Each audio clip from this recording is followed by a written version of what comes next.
동방의 성인 다석유영모의 생명의 말씀 다석어록 16번째 시간입니다. 오늘은 하느님 편 56장에서 63장까지 강독하겠습니다. 56장 하느님 아들 노릇은 하느님이 주신 얼라로 하느님 아버지와 같아지고 하나 되자는 것이다. 우리는 얼라로 하느님 아들 노릇을 착실히 해야 한다. 하느님 아들 노릇을 못하면 불처가 되어 아버지와 같지 않은 사람이 된다. 열애라는 말도 같지 않는 것을 갖게 한다는 뜻이다. 우리는 얼라로 자꾸 하느님 아버지와 같아지자는 존재이다. 예수는 아버지를 부르면서 아버지께서 온전하신 것 같이 나도 온전하겠다고 한다. 그러면 사람들은 버릇없는 자식이라고 생각한다. 그 자리가 어디라고 기어 올라가려고 하느냐고 하지만 하느님 아버지의 뜻을 헤아려 하느님 아버지의 뜻대로 하겠다는 것이다. 1957년 57장 우리는 하느님을 참나로 믿음에 하느님에게 아무것도 바라는 것은 없다. 무엇을 바라게 된다면 그야말로 그것은 우상이 되고 만다. 하느님을 보지 못하니 안타깝지만 하느님의 자리는 보자는 자리가 아니다. 영원 무한에서 하느님을 만나자는 것이 우리의 믿음이라고 하지 않을 수 없다. 1957년 58장 사람이 맨 처음을 잘 모른다. 나서 죽는 상대적 존재인 우리가 맨 처음으로 느끼는 하느님은 온통이요 전체요 완전인 하나이기 때문이다. 부분인 우리는 전체를 알 수 없고 불완전한 우리는 완전을 알 수가 없다. 그러나 우리 사람은 전체와 완전을 그리워한다. 그것은 전체와 완전히 우리의 하느님 아버지이기 때문이다. 58장 5절 우리가 하느님 아버지를 그리워하는 것이 참 삶이다. 그래서 철학자 칸트는 사람을 알 수 없는 이상한 짐승이라고 했다. 1957년 59장 하느님 아버지와 아들은 들이면서 하나다. 부자 불이다. 이것이 부자 유친이라는 것이다. 맨 처음이고 참되시는 아버지 하느님을 그리워함은 어쩔 수 없는 사람의 본성이다. 생각은 그리움에서 나온다. 그립고 그리워서 생각을 하게 된다. 이를 사람의 참뜻이라 하여 성이라고 한다. 이 뜻은 꼭 이루어져야 한다. 1957년 60장 아는 것과 깨닫는 것은 다르다. 아는 것은 과학의 세계요. 깨닫는 것은 철학의 세계다. 진리는 아는 것이 아니다. 내가 죽으면서 느끼는 것이다. 이를 꿰뚫어 본다고 한다. 이때 비로소 우리가 하느님 아버지를 만날 수 있다. 하느님과 얼굴을 마주할 수 있다.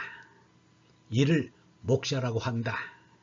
이는 어머니가 준 눈으로 어머니를 보듯이 하느님이 주신 얼로 어리신 아버지 하느님을 보는 것이다.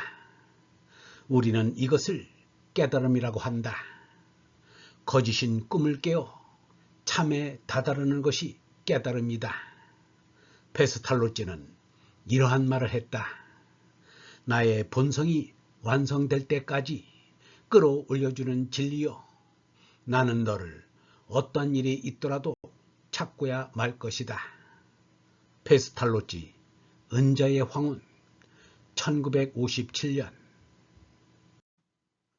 61장 예수는 하느님 아버지를 드높이는 것을 나는 아버지께서 나에게 맡겨주신 일을 다해 세상에서 아버지의 영광을 드러냈습니다. 라고 했다. 내가 아버지의 영광을 드러낸다는 것은 무엇일까? 아버지께서 나에게 주신 아버지의 본성이 완성되었다는 것이다. 얼라가 온전히 제 나를 다스려 성숙한 인격의 사람이 되었다는 것이다.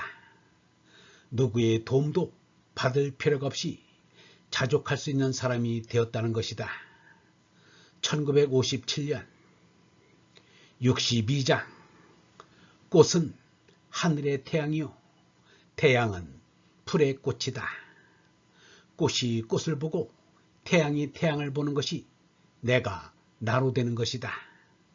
내가 나가 된다는 것은 어리신 하느님 아버지가 주신 얼로 하느님 아버지와 같은 얼라가 된다는 말이다. 1957년 63장 우리는 하나로 시작해서 마침내 하나로 돌아간다는 생각을 어쩔 수 없이 하게 된다. 또 그렇게 되어야 하겠다는 강박한 요구가 우리에게 있다. 이러한 강박관념은 마음이 신경증에 걸린 사람보다도 건전한 사람이 앞선다. 대종교인이나 대사상가는 모두가 이 하나를 찾고 믿고 말했다. 성인이나 붓다가 도를 깨달았다, 도를 이루었다, 도를 얻었다는 것은 다 하나를 안다는 말이다. 사람은 이처럼 하나를 찾아 마지 않게 생긴 존재다. 사람인 우리는 하나인 임을 깨달아 가르치자는 것이다. 그러니 억지로라도 하나를 설명해야 하겠는데 그렇게 하자면 까마득하게 된다. 63장 4절 하나를 가르친다는 것은 참으로 까마득한 일이다. 그러나 까마득하다고 해서 하나를 잊을 수는 없다. 하나는 아니 그릴 수 없고 아니 찾을 수 없다. 하나를 모르면 모두 까막눈이다. 하나에 대해서 까막눈이라면 더욱 하나를 찾아야 한다. 까막눈이란 눈으로 글자를 보기는 하는데 글을 모르는 무식한 사람을 가리킨다. 우리는 하나를 잘 몰라서 하나는 너무 적은 것 같아 둘, 셋, 넷, 다섯, 여섯을 찾고서는 그것들이 더 많고 큰 것인 줄 알고 있다. 그리하여 하나는 너무 잘 아는 것 같아서 하나를 무시한다.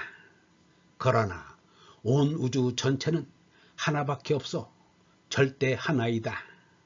그래서 유일오유다. 63장 7절 까마귀 눈은 있긴 있는데 그림으로 그리면 하나도 보이지 않는다. 분명히 있으면서도 없는 것이 우유다. 우리는 하나에 대하여 까막눈이라는 것을 알아야 한다. 그래야 마음의 눈이 밝아진다. 못 보면서 본다고 하면 영원히 까막눈이 되고 만다. 1957년 영성신학원 다석아카데미의 하늘소리였습니다.